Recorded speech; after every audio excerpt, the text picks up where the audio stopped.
Hello friends, myself Sagar. Today topic is mapping.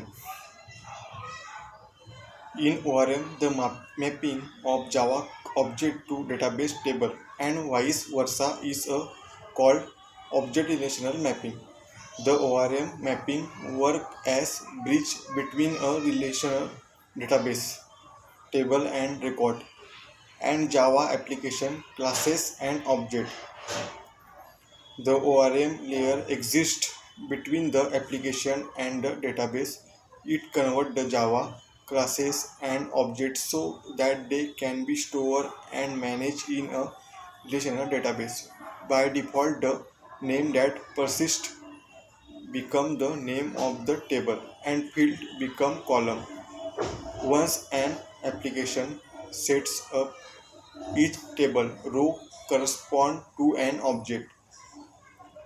Spring Boot JPA is a Java specification for managing relational data. In Java application, it allows us to access the persist data between Java object class and relational database. JPA follow object relational mapping.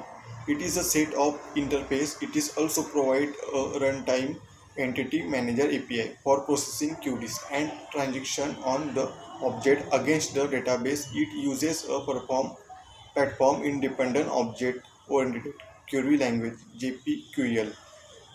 Spring Boot is built on the top of the Spring and contain all the features of Spring. Spring also provides JPA and Hibernate to increase the data manipulation efficiency between the Spring application and the database.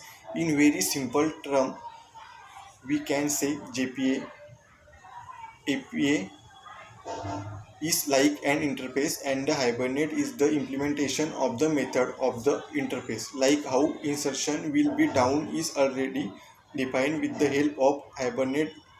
We will discuss insert the value in the MySQL table using the Spring JPA. Spring Initializer is a web-based tool using which we can easily generate the structure of the Spring Boot project.